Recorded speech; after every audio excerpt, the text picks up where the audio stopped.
I don't remember much. I blacked out. We had some sex, some bondage, some rough stuff. But with me on top, she must have suffocated under my own weight.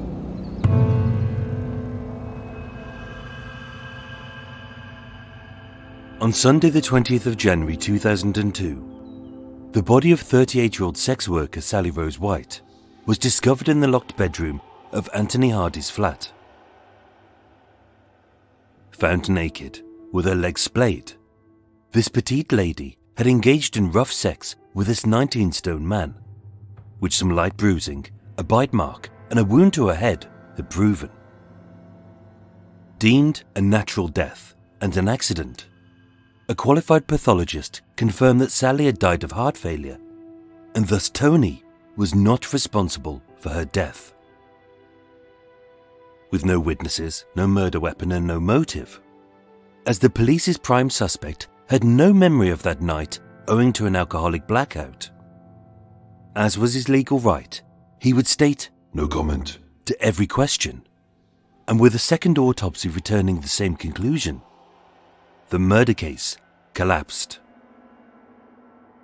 Charged only with criminal damage to his neighbour's door, being assessed by several doctors as highly distressed and a suicide risk. As a long-term alcoholic with severe psychological needs, Tony was sectioned under the Mental Health Act for fear that he was a danger to himself. The truth about the Camden Ripper may never be known, as memories are vague, details were absent, and even the evidence by medical experts couldn't secure a conviction.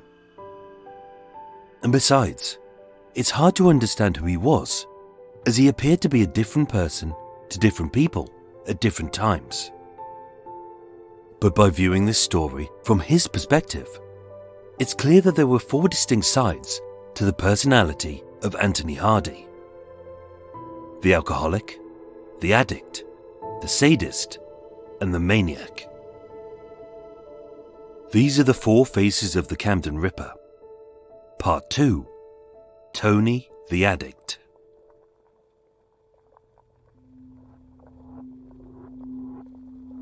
That night, I'd been drinking a lot as I was low. My neighbour's leaky tap had upset me greatly, but I've no ill feelings towards her now. It wasn't her, it was the drink. It makes the world a better place. People are friendly, it's worth being alive.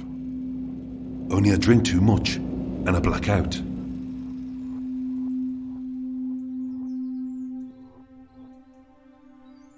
Had he been found guilty of murder, he could have faced 20 years in prison. Had he been declared a danger to the public, he might have been locked up in a psychiatric unit for life.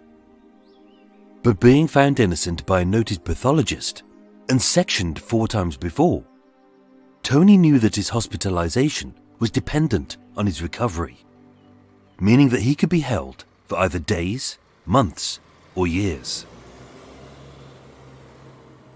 On the 8th of January 2002, Tony was returned to the Mornington unit at the Huntley Centre, an intensive care psychiatric facility within St Pancras Hospital, behind King's Cross Station and a few doors from his flat.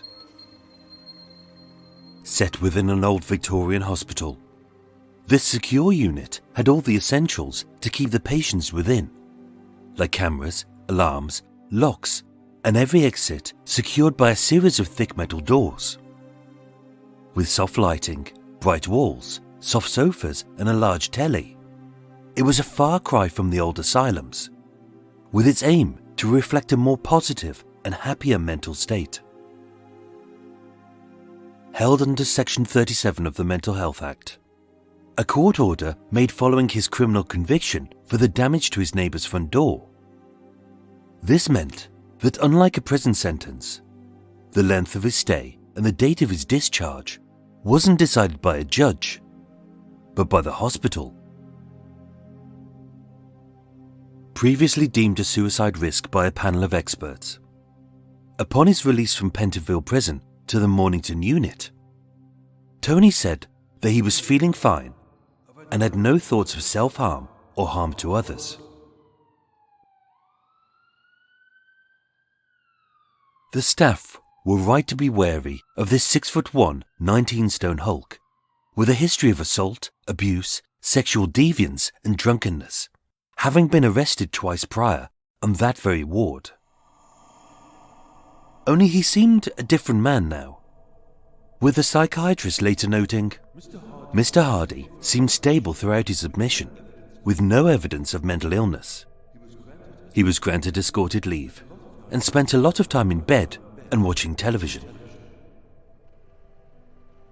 On his discharge summary, it even recorded that Mr. Hardy's suicidal thoughts had stopped when he knew he was moving to a hospital. Listed as not an immediate risk to himself, on the 29th of April 2002, he was transferred to the Cardigan ward, an acute mental illness ward at St. Luke's Hospital in Muswell Hill, with a diagnosis of bipolar disorder exacerbated by alcohol.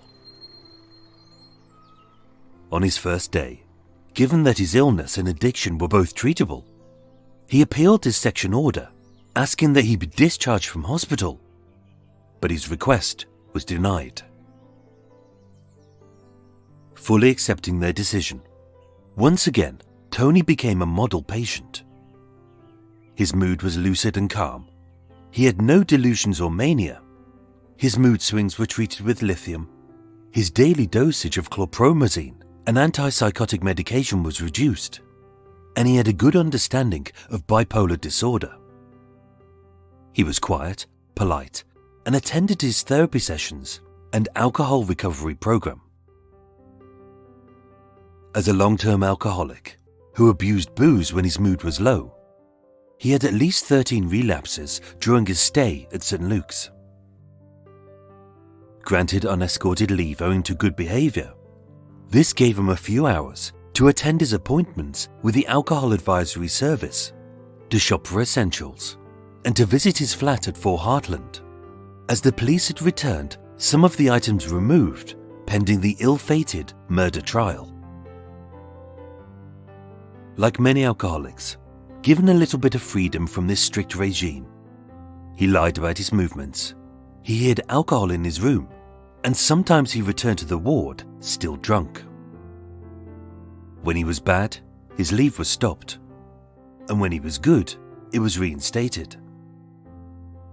Apart from that, he showed no signs of mania or psychosis. Even Tony later admitted, Over the last decade or so, I've been prone to binge drinking, although I wouldn't really call myself an addict. It's a crutch I use for when I'm low. and the hospital agreed.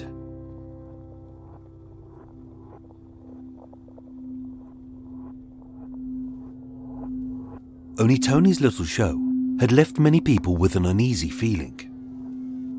A social worker stated, "I had the impression that Mr. Hardy would tell me what he thought I wanted to hear, that he would give me the information about his drinking that would improve his chances of being released from his section."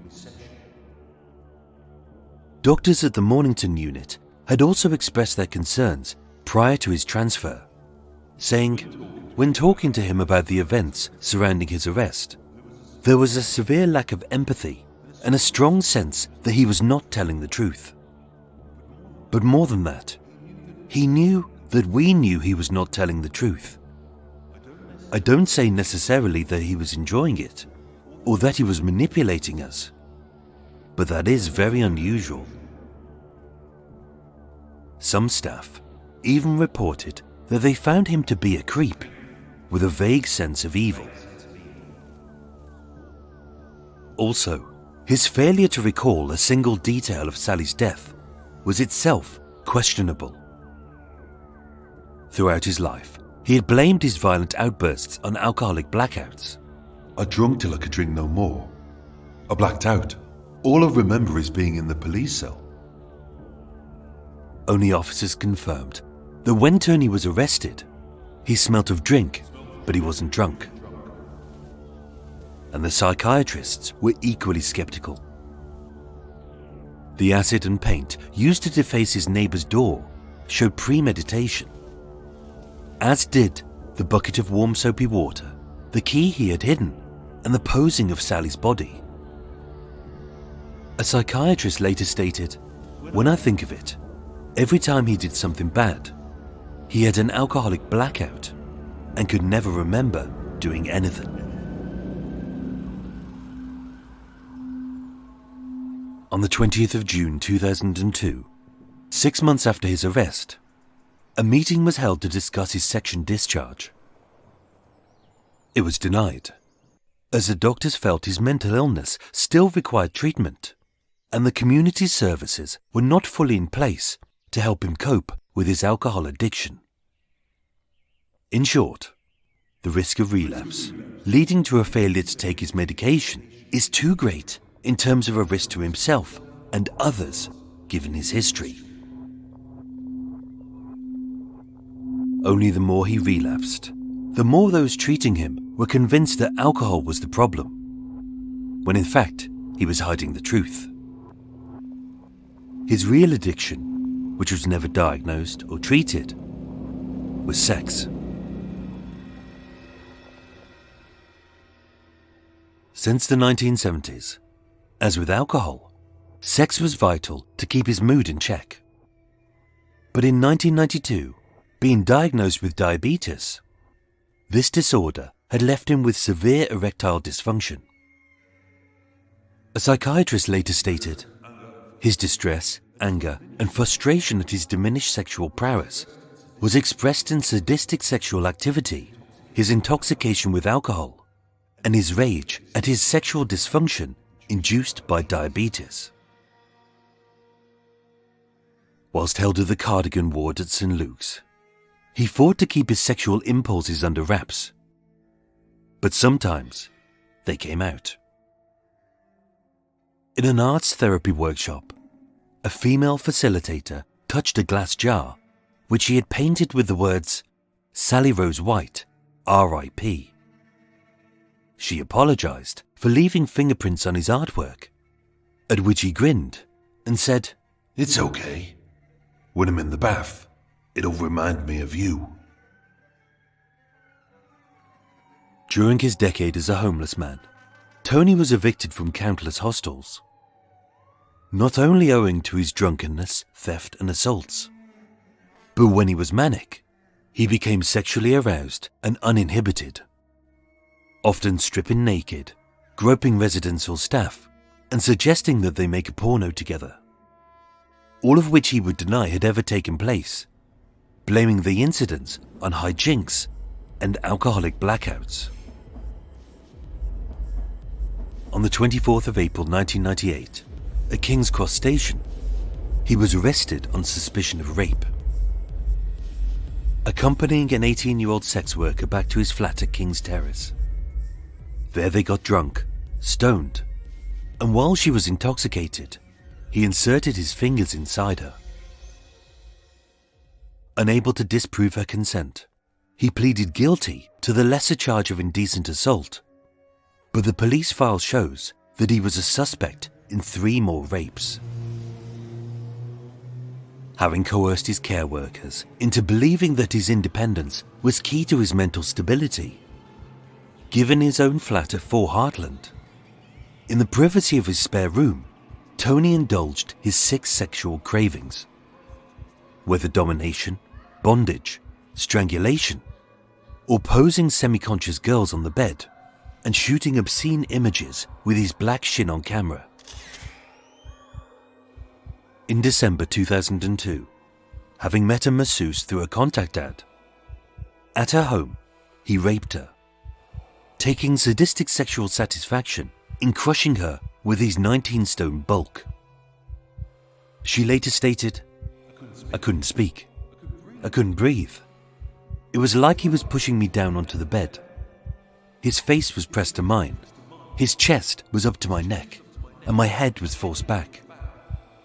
He got a kick, knowing that I couldn't breathe."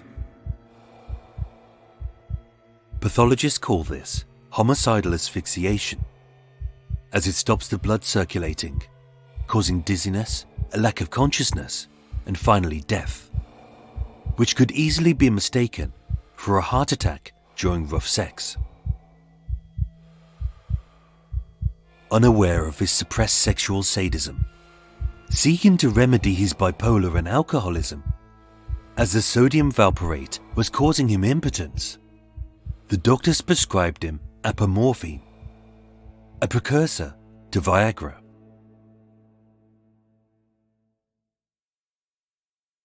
On the 14th of November 2002, a meeting was held by his psychiatrist, a ward doctor, a care worker, a social worker, and Camden Housing Department, as well as Tony's lawyers, to discuss his section order.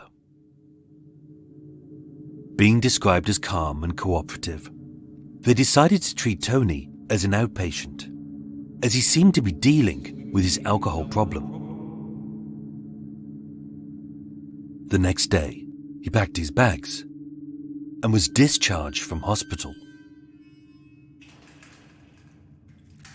A report by 3 psychiatrists with the North London Forensic Service was sent ahead of the meeting. But being misplaced in the mailroom, it arrived 2 days too late. In it, they express their concerns stating, Mr. Hardy poses a risk of violent behaviour, even when his illness is controlled and when not intoxicated with alcohol, and that he should not return to his previous address, owing to the extremely suspicious circumstances surrounding his arrest.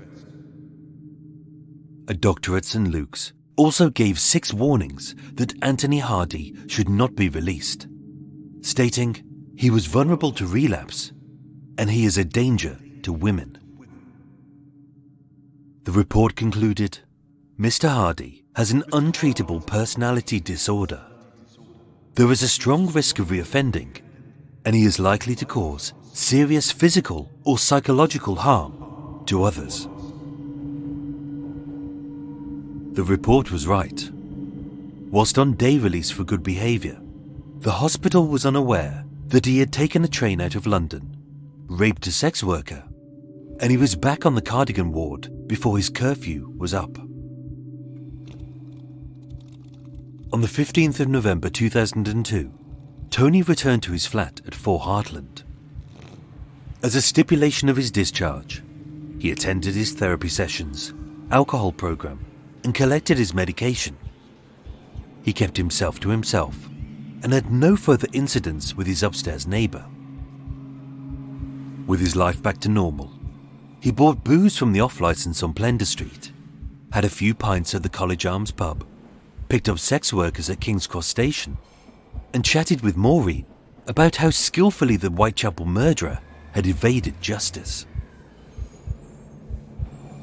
Released back into the community and being supervised from a distance, several agencies oversaw his return, but no one was wholly responsible for his day-to-day living but Tony. As long as he turned up to his therapy sessions and didn't look drunk, he was left to his own devices.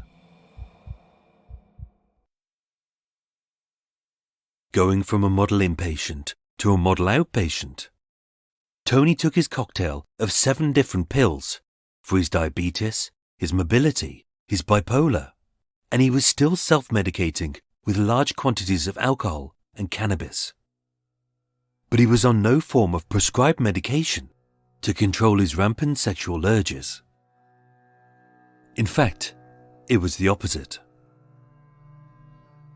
Prescribed apomorphine to combat his erectile dysfunction, having collected his carefully managed dose every Friday from St. Luke's, he secretly secured a second supply from University College Hospital. His libido was in overload, having been bottled up inside a prison and 2 psychiatric wards for almost a year. But now, being free to roam at will, and aided by a double dose of pills to stiffen his stuttering prick, Tony's sexual desires ran rampant as he trawled the back streets of Camden looking for ladies. Easily blowing his disability allowance in brothels. For cheap thrills, he snapped covert photos of sexy ladies walking alone, and he was spotted licking the sofa in a local bar and cooing, "I like this leather." At home, luring back sex workers with the promise of money and drugs. His perverted sexual needs got even rougher, harder, and riskier. As on his telly, he played sickening porn of simulated and real rapes. In mid-December, he travelled to the Midlands to see a masseuse called Sarah. He raped her. She later said, "He was crushing me, stopping me from breathing. His chest was pushing down on me. He was getting off on the fact that he was trying to kill me. And at the point of ejaculation, his eyes were like something I cannot describe. I knew that if I didn't move that second, I would be dead." And as if to relive this sick moment every time that he bathed or showered, above his bathroom sink, in a childishly bright and cheerily orange daubing with blood-red writing, he had immortalized her name, Sarah. And once again, he had returned to his original plan from 1 year ago. As with his bed in the living room of this small sparse flat, he advertised in a local newsagent, "Spare room for rent. Female lodger only."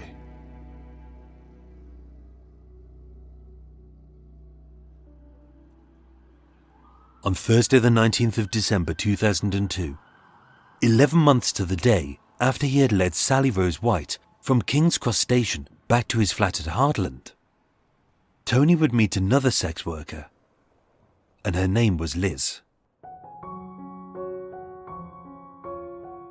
Elizabeth Selina Valad, known as Liz, was born on the 28th of May 1973 to Hassan, an Iranian professor living in America, and her English-born mother Jackie.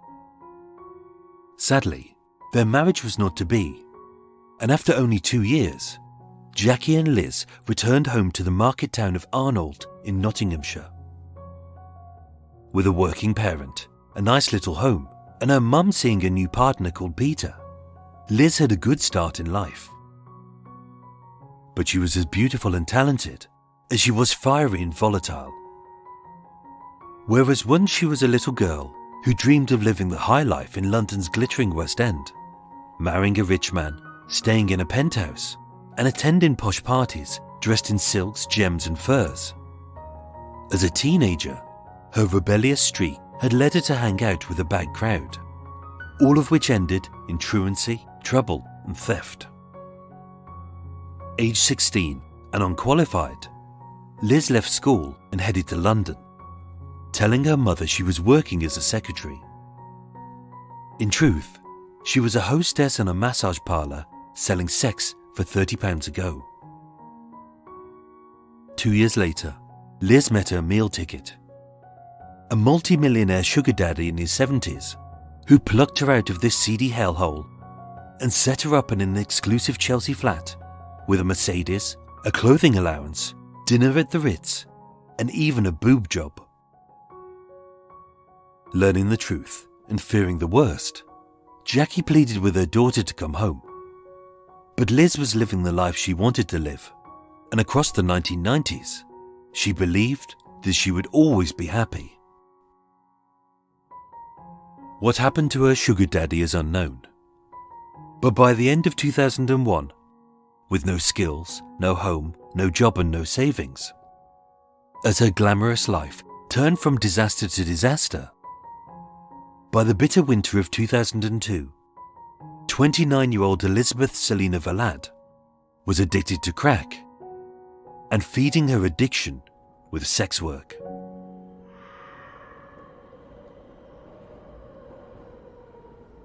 On the night of Thursday the 19th of December 2002, beside King's Cross Station, feeling thirsty, Liz told her boyfriend Neville that she was popping to the newsagents to buy herself a drink.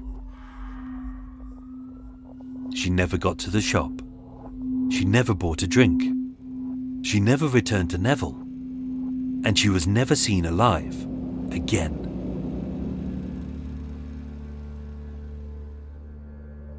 At an unspecified hour, just as Sally had, like a sinister rerun to mark this macabre little anniversary, Liz entered the flat of her own accord at 4 Heartland. And as with both girls, neither was seen or heard. Coming in from the bitterly cold drizzle and biting cold wind, the warmth of the radiators must have felt soothing. And although his flat must have seemed a little odd, both girls had probably been to worse places.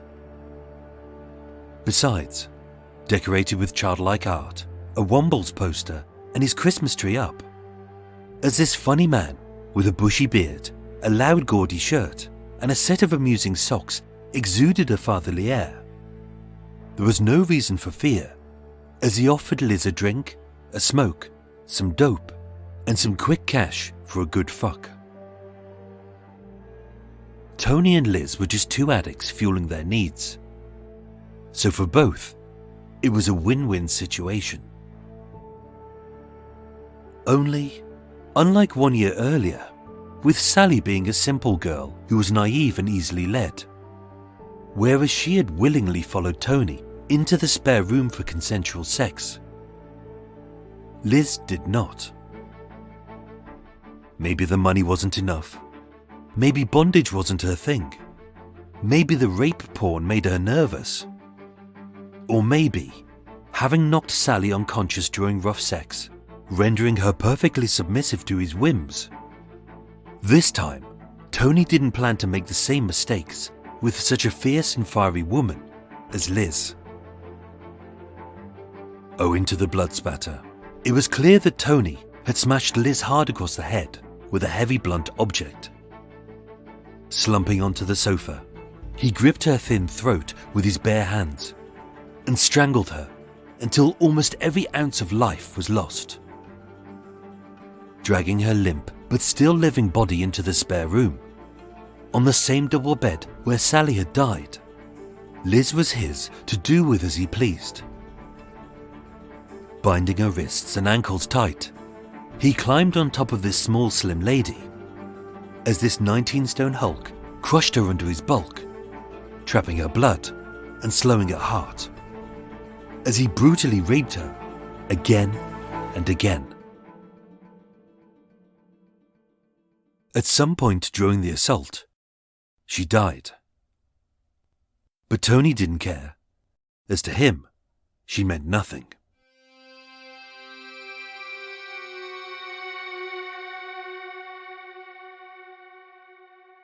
"11 months earlier, owing to his own impulsive fury over his neighbour's leaky tap, unwittingly, the police had disturbed his sick and twisted sexual act with Sally's still warm corpse. But having allegedly blacked out, he claimed he couldn't recall. Only now, thanks to a bit of luck, a bungling pathologist, and the manipulation of those there to protect him, Tony was free to finish what he had begun. Popping his black shin-on stills camera on a sturdy tripod, Tony manoeuvred the lifeless limbs of Liz's naked body in a series of lewd and disturbing poses. With her legs splayed wide and topped off with a set of Mr. Men socks on her feet, ironically the beaming yellow grin of Mr. Happy. Inside her gaping vagina, a 6-inch rampant rabbit vibrator had been thrust.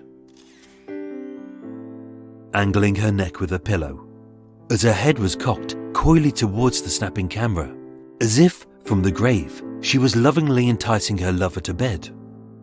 Although she was a beautiful woman, he covered her face with his black NY baseball cap, and in some photos, a devil's mask. To Tony, Liz was a nobody.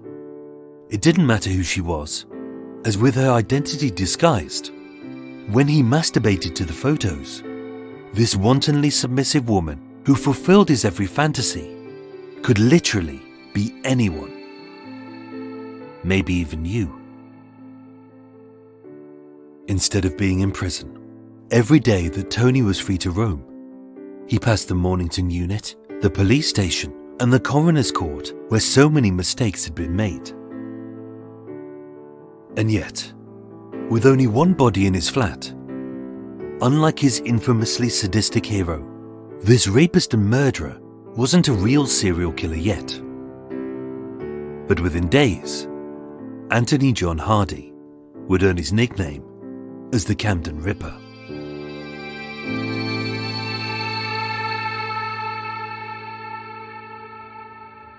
Ladies and gentlemen, thank you so much for listening to Murder Mile. That was a killer. Literally a killer. Literally was a killer. Oh, dear Lord. That was a hard one. I'd entirely forgotten how many extra voices were in there. Even though they're hidden underneath my stuff, I have to keep going through and thinking, oh, what voice am I doing with this one? And then, oh, complicated. Anyway, welcome to Extra Mile. We're back. We're here. We're back. That was part 2. Hope you enjoyed that. Quite enjoying writing this series because it's a bit different from the others. Very different from the regular Murder Miles. And, it gives us an interesting insight to who he was as a man. So hopefully last week he was you saw him as quite a vulnerable person and, the alcoholic, the homeless man. And hopefully there was a little bit of sympathy there for him. But in this episode, this is about going back through everything and going, hang on, actually, he's quite a manipulator, isn't it? And even though, yes, he is homeless, and yes, potentially he is an alcoholic, but when you start looking at his life and things like that, different pieces, you start realising he knows how to play the game, doesn't he? He knows how to manipulate people to get exactly what he wants, and, there is a sympathetic side to him, but there's also an evil side, which is why the series is called The Four Faces of the Camden Ripper, so we've still got 2 more to go.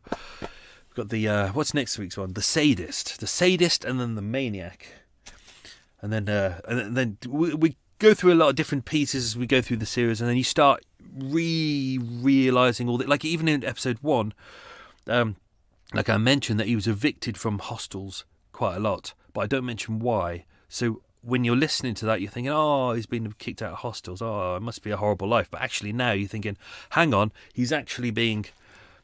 He's quite abusive, he's aggressive, he's threatening. And there's pieces that I haven't even told you. There's loads of pieces that I'm deliberately not telling you, which I'll save probably till parts 3 and 4. Anyway, I'm going to make me a tea. Oh, dear Lord. Whoa, right. Tea on. Tea on. Tea on. Water in mug. There we go. Oh, Lordy. Pop that in there. That on.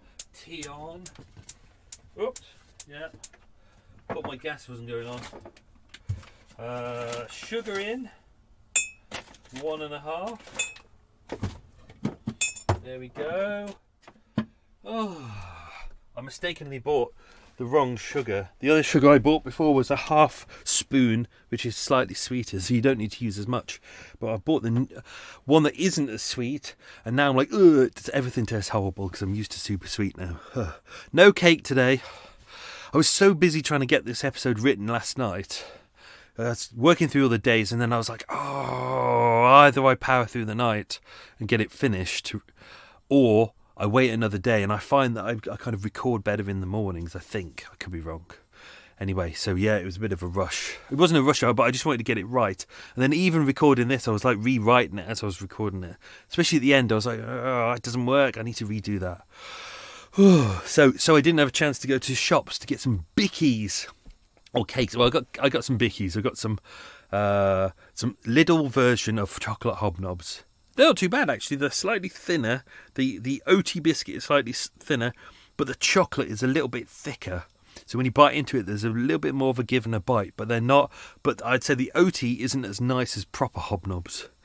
So we've got those. Oh, but they're chocolate digestives, the dark ones by Towergate, are very good. I like those. They're very good. Okay.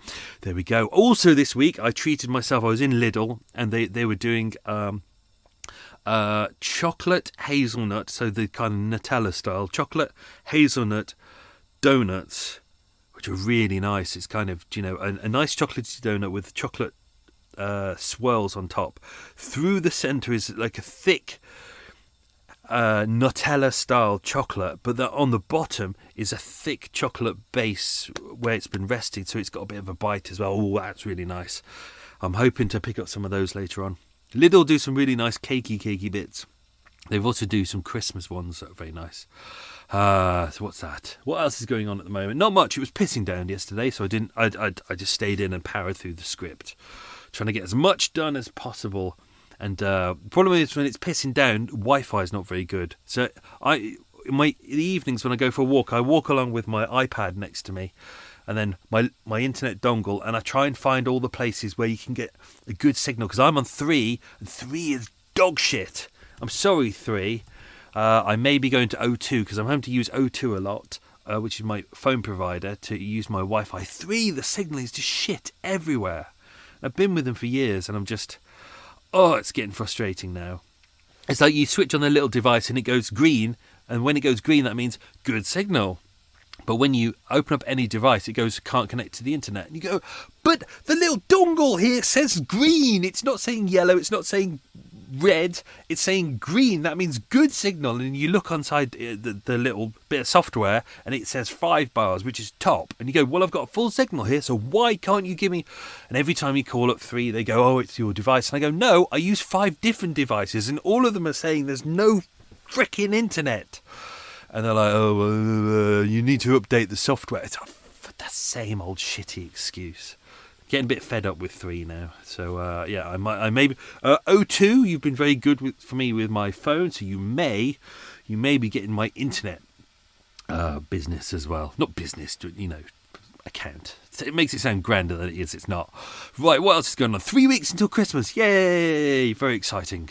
So I've got 3 days of editing this, and then I'm trying to get myself ahead of the game. I'm trying to get ahead because I want to be finished by the 21st of December, or at least if I can not rush, but keep powering through and doing like it's 15-16 hour days to get this done at the moment, but I want to get it done so I can be finished by hopefully the 19th. And then give myself a good couple of days off before January comes, because I've got things I want to do. As you know, no Murder Mile January and February. So, because I hope, if the National Archives are open, I hope to be researching again. That'd be nice. I've got some files still ready to go, but there's some new stuff that I want to check out. Oh, tea time. So, tea o'clock. There we go. Pop that in there. Lovely jubbly. I'm going to leave that there, and then I'm going to collect it in. I'm going to do the questions, and then we'll come back to that. So that's all good. What else is going on? Oh, I had a good recce this week. I went to visit all the locations for the Camden Ripper, which was interesting. I kind of knew where they were anyway, and I'd drawn up a list. I said to myself, I'd already checked them out online so I could see what they're physically like. But then I wanted to do a proper recce and just spend like half a day just going around all the locations and seeing where everything is. And, it's nice to get a physical feel of how close things are. And it's really weird. All the locations I've been past many times before, I never realised they were Anthony Hardy's locations. And so many of them are so close together. So I don't want to spoil things, but where his flat is and where... Other locations, I've got being careful about this. Other locations are so close, like the Mornington unit. I had no idea exactly how close they were to each other. That you could literally see his flat from his bed where he was in hospital, and of course the coroner's court is at the back of St Pancras Hospital, which is right there. Then I had to look at King's Terrace, which was the supported living accommodation he was in. That is literally 2 streets away from where his flat was anyway, and it's everything's really close, and obviously he's right at the back of King's Cross Station as well, so he seems like quite a lazy man. He doesn't seem to ever want to go too far, really. Everything is really local. It's quite weird. Anyway, let's do questions. Some I will balls up, but I'll try not to. Right, so question number 1. Let's start simple. What was Liz's middle name? Question 2. Difficult one. What part of the Mental Health Act was Tony sectioned under? That would be after his arrest. So what part of the Mental Health Act was Tony sectioned under? Question 3. What was written on the glass jar that Tony painted? Question 4. What was the name of the 2 units at St Pancras and St Luke's hospitals where Tony was sectioned? I think I might have just ballsed up one of those before the questions. Question 5. What 2 things did Tony cover Lizzy's face with? That's obviously after she was dead or during her death. Question 6. What was Liz about to buy before she disappeared? Question 7. What was the name of Lizzy's boyfriend? Question 8. What happened to the report stating Tony shouldn't be discharged from hospital? Question 9. What brand of camera did Tony own? And question 10. What did Tony allegedly say after he licked a pub sofa? Weird man. That's why I've enjoyed writing this episode, because, as I said, the last episode was quite kind of a little bit of a subjective, slightly sensitive portrayal of Tony. Oops. Oh, dropping things on the floor. And that's the thing, really. You can kind of turn anyone into a sympathetic character. You've just got to look at it from their perspective.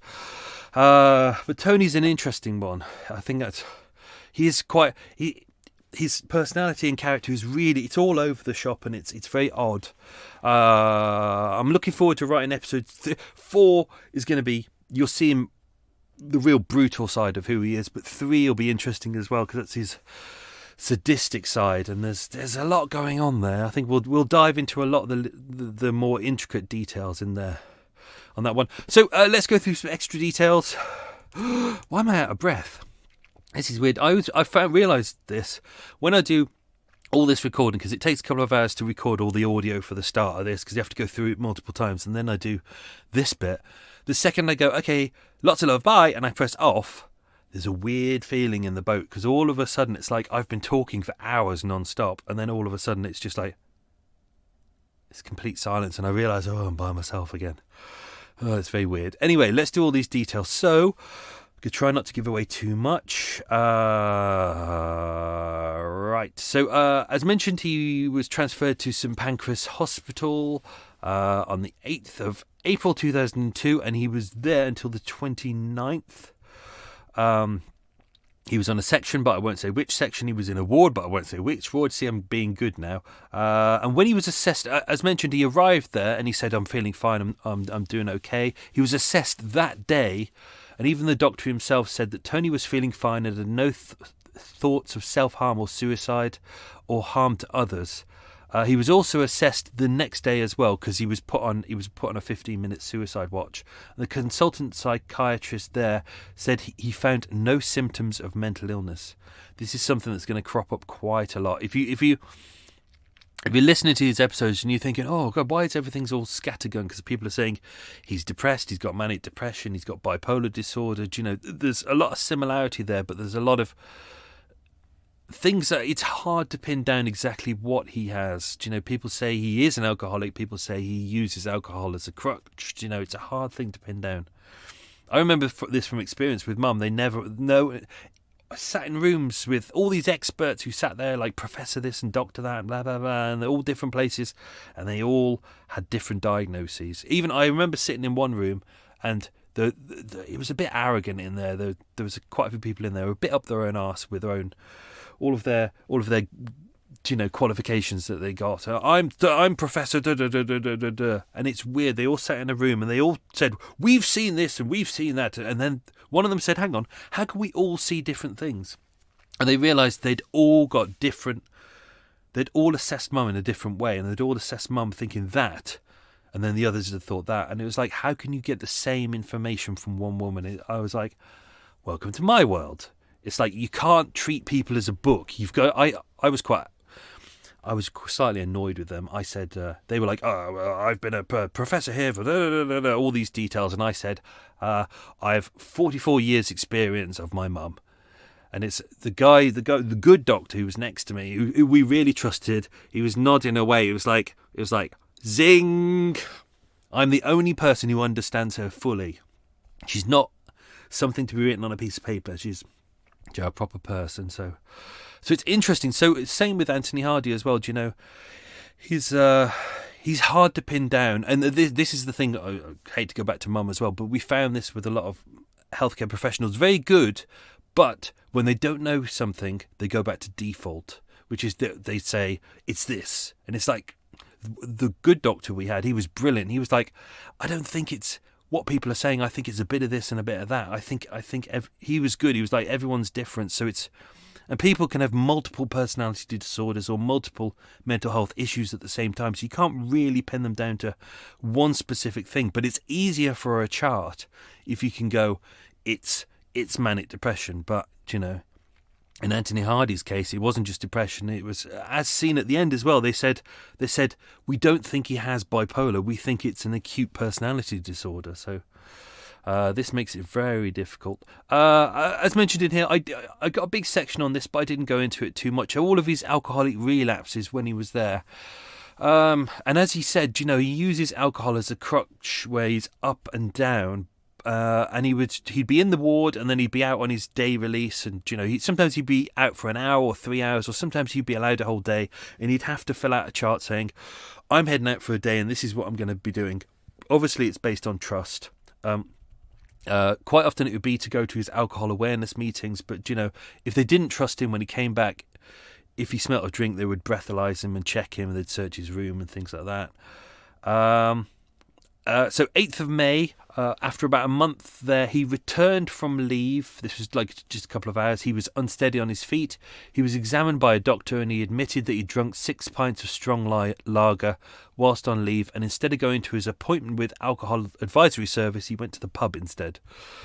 28th of May, he returned to the ward and his breath smelt of alcohol. He said he drunk 1 pint of beer. No action was taken. Obviously, he's not meant to be drinking, but he'd already said that he wasn't going for full abstinence. What he wanted to do was to control his alcohol, so there would be some alcoholic intake. But the whole point was he's not really meant to drink. 30th of May, a nurse said that he appeared to be drinking, but this was not confirmed. Again, 22nd of June, he returned from leave. That's like day release, not full leave, not like big holiday. And he has said that he had drunk 6 litres of strong cider. After that moment, his leave was stopped, but it's on off. It's kind of, they stop it for a couple of days and then they bring it back on, because obviously he goes out to his meetings. His mental health meetings, but also his alcohol meetings. What they're trying, even though he's sectioned and he's inside the ward, what they're doing is keeping it open to try and help him reintegrate back into society. Because if he spends all of his time in the ward, you know, he's just going to become institutionalized. 3rd of July as well, smelt unsteady on his feet, and he denied that he'd been drinking, but they found a empty bottle of strong cider in his bedroom. What else was there? Just loads. It just kept going and going and going. He'd come back, he'd be disorientated. The nurses would say, you know, he smelt of alcohol. Sometimes he'd turn up and he'd be absolutely paralytic. But he said he was unwilling to commit to sobriety. They had considered prescribing him Antabuse, which is a drug which works by blocking the oxidization of the alcohol. Tony said that he was willing to take it, but this wasn't done. The doctors felt this was correct because he said that he wasn't aiming for complete abstinence of alcohol. He was just trying to control his alcohol intake, so they felt that would be the wrong thing to give him. He was on a cocktail of drugs while he was there. He was obviously on lithium. There's another drug he was on as well. But that was the kind of the doctor's plan, because they were focused on the fact that he had a depression exacerbated by alcohol. That's what they were focused on, not on his sex addictions and things like that, which they really didn't know that much about. It was as you see with all of the spates of him in alcoholic relapses. That's what they were focused on: his mood and aggression, and his alcohol. But actually, the sexual nature of those addictions, they just weren't focused on. It wasn't where they were looking at. Didn't mention this in the episode. There's some things that just, as I mentioned before, it just slows down the show. But he had a sexual relationship with a lady on the ward. She's only known as Miss Q. In the a lot of this information comes from there was a big assessment done afterwards, after his trial, to say what went wrong. He went through the healthcare system, what went wrong. So they analysed everything. It was very good. But to protect people, obviously everyone's in there as Dr. D or Miss P, or, you know, and this is a lady they're just calling Miss Q. She was an inpatient in the ward. Her husband was in prison at the time, and she had 2 kids. Her and Anthony Hardy started a relationship in the ward. It was sexual. They were found in bed together, and even up until the point of the murder of Elizabeth Valad, they still had a relationship going on, even though I believe that she was still inside the ward at that time. He was actually trying to speak to social services at the time to try and get a flat for her and him together, but it was kind of problematic because she had kids, owing to his back history. We'll go into a lot of his back history in episode 4. That's what we're leaving that for. The report that arrived a little bit late, that was from the manager's hearing to discuss his discharge from hospital. We'll dive into some extra bits here. Some of the key findings were that he continued to pose a risk of violent behaviour even when his mental illness is well controlled and he is not intoxicated with alcohol. His mood disorder needed to be adequately controlled with mood stabilising medication. His alcohol use needed to be addressed. He would benefit from a psychological assessment of his personality. That is key. That seems to be one of the things that a lot of people are saying this needs to be focused on, but it really wasn't focused on. Particularly in an assessment of the degree of dissocial personality traits. He should not return to his previous accommodation because of the risk of further harassing his neighbour. Even though he said he had no animosity to her, you know, this was one of the concerns about whether he should be released, is the fact that she was still living above him. And alcohol misuse could take place on a regular basis, which it did, owing to the extremely suspicious circumstances surrounding his arrest and his violent offending. It would be wise for a consultant to make a limited disclosure to the Camden Multi-Agency Public Protection Panel, informing them of his final placement. As there is strong evidence to believe that he is at risk of reoffending and is likely to cause serious physical and psychological harm to others. As mentioned, there were a lot of doctors there, doctors and staff, all kind of saying that, you know, we always got a feeling that he was never telling the truth, that he was kind of manipulating them, that, you know, he would tell them what he thought they wanted to hear.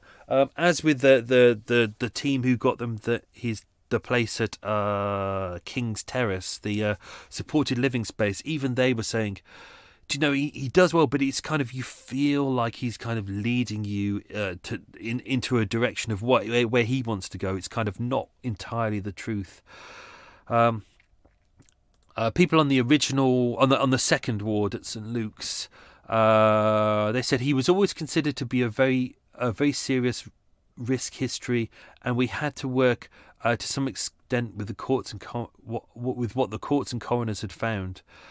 Some of the nurses spoke of anxiety amongst the nursing staff. There was always that anxiety for me and other colleagues. Whether it was things he was not telling us, I don't know. I think the anxiety was around his persona, his history. That was the main anxiety. There was a consensus that this man posed a threat. There were a lot of fears surrounding his placement on the ward. Very few people actually had their names on this, but a doctor that was there said his behaviour is characterised by the impulses, lack of forethought about the consequences of his actions, and seriously irresponsible behaviour. Oh, hang on. I'm going to mark that. There we go. No, I'm going to save that for next week. I'm going to use that in next week's episode. That'll do. It's nice rereading these because there's some things that I didn't use in this episode, which is why I'm going through them now. Yeah. What was I going to do? It was mentioned in there. I didn't mention this in there as well, but maybe that'll come in next week. But he was slightly bragging to his pal Maureen. about the fact that about how intelligent he was, about how he felt he was one up on all the psychiatrists and the doctors and the police who were above him. That's going to pop up again in next week's show. So I'm not going to do any more because there's some bits in there that I'm going to add in to next week's, because next week's is going to be another interesting episode, hopefully. So let's do those questions. If I can get my screen to roll up. Come on, screen there. I've got hiccups and burpees. Oh, I've made my screen too small now. I can't read it.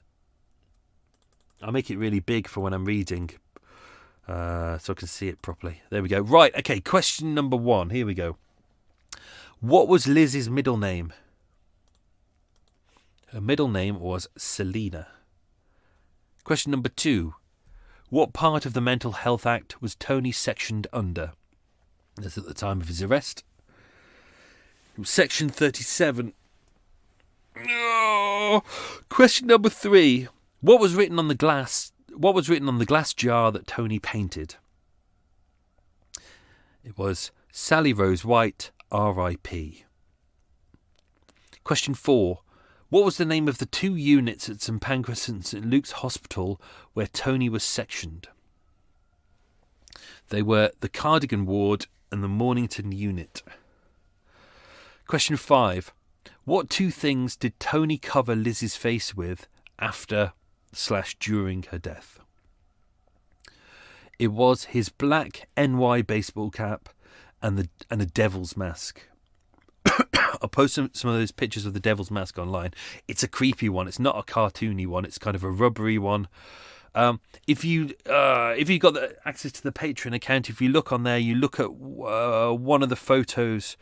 I don't know whether I posted it in this one or the previous one, but it's when they went round to his flat after he'd murdered Sally, and they took a picture of his bed, and his bed's all neat, and it's got the kind of blue and grey sheets, and it's all neat, and his t-shirts on the radiator and things like that, and his medications there. But on the pillow, you can see the devil's mask is there, and it's a big, thick rubber one with kind of red face, yellow horns, and it's got a really menacing grin. It's quite horrible. Question 6. What was Liz about to buy before she disappeared? It was a drink. We don't quite know where she disappeared. Her boyfriend at the time did say, he kind of referenced it, but he said, she was going down to near the crossroads, but he never really said where the crossroads. Ironically, question number 7. What was the name of her boyfriend? It was Neville. Full name Neville Foster. Question 8. What happened to the report stating Tony shouldn't be discharged from hospital? It was stuck in the mailroom for a day or 2, i.e. delayed. Question number 9. What brand of camera did Tony own? It was a Chinon. And question 10. What did Tony allegedly say after he licked a pub sofa? He said, "I like the leather." Weirdo. Anyway, that's that done. Hope you enjoyed that. I'm going to have a tea. I'm going to have some biscuits. I might go to Costa in a bit, grab myself a coffee, maybe have some of those chocolate hazelnut donuts from Lidl. Lovely, lovely, lovely. Anyway, that's me done. See you next week for part 3 of the 4 Faces of the Camden Ripper. Stay well, be good, stay safe. Lots of love. Bye-bye.